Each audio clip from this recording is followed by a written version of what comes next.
Generally, we have a thermowell. Inside the thermowell you find guide tubes and heat transfer blocks.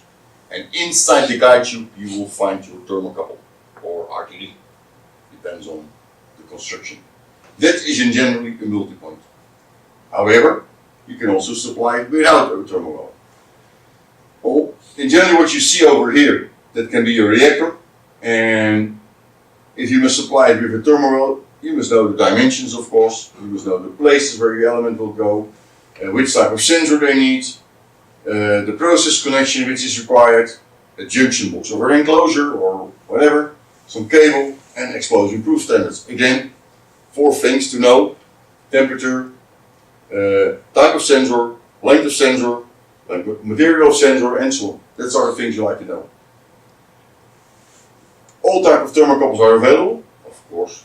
All types of RTDs are available. So in that case, it doesn't matter. It's depending on what your customer prefer. The constructions of the RTD. This is direct immersion without any type of protection. In some cases, we have also supplied this as an individual thermowell, which is also possible. This is the construction with the guide tubes. I come back later on that. And this is a construction also in a tube, and you have a metal strip, and on the metal strip you found springs, and the spring pressurize your element to the inner wall of your thermowell.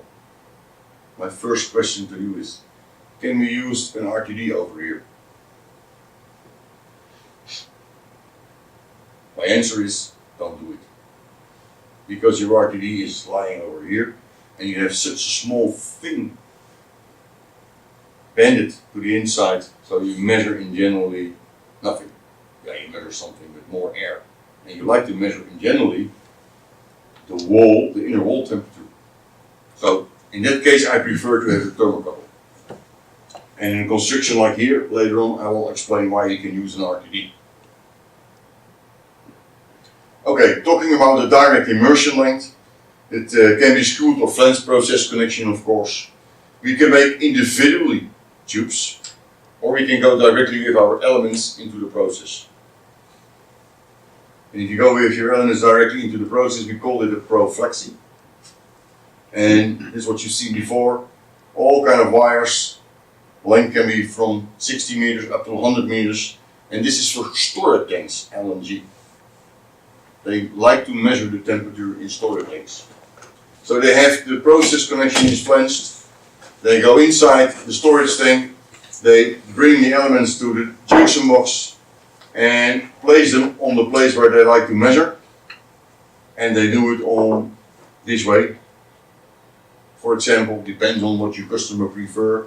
Some of the cases we do it on another way, but you will find another picture in the next page. But there's also construction which is used in hydrocarbon reactors. And then you need a construction like you see over here. This is the process flange. Your elements are completely welded into your process flange.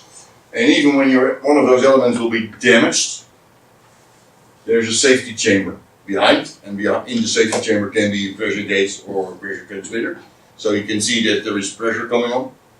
And there's a safety chamber here. So when someone opens the junction box, for example, he will not get the process in his face. That's the reason why the safety chamber is here. This is a very nice construction in combination with your without thermowell, because you have a fast response of your element. So you place your elements where you like to place them. You can have more measuring points because the thermowell is thick, and here you can put the elements all together.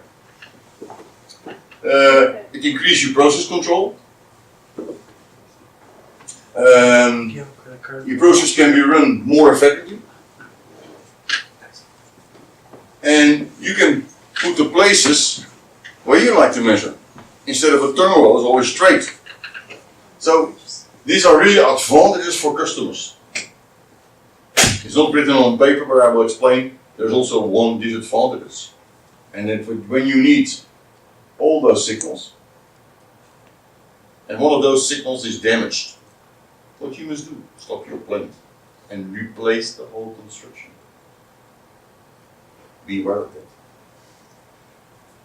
There's something else with this.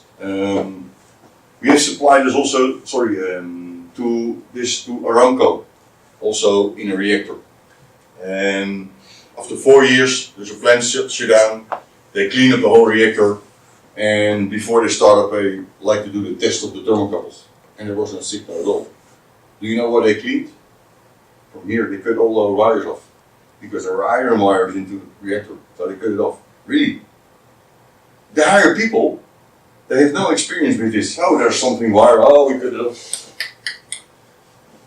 And still, they look into the junction box and everything was okay there. But at the moment when they start up the plant and testing, it was not working. They don't see those metal. It's only metal for them as a temperature measurement. So, but in that case, this is really with a lot of advantages, but there is always one disadvantage. When you have lost one of your signals over there, and you need your signals to run your process, you must stop your process. These are the different shapes of how you can mount it to the wall, or in some cases you're not allowed to do welding. In some cases we put it with, that was on this picture, there's a block over here and there's a nut is required and a bolt is required, and it's already into the plant, so they mount it on that. It's up, that's easy.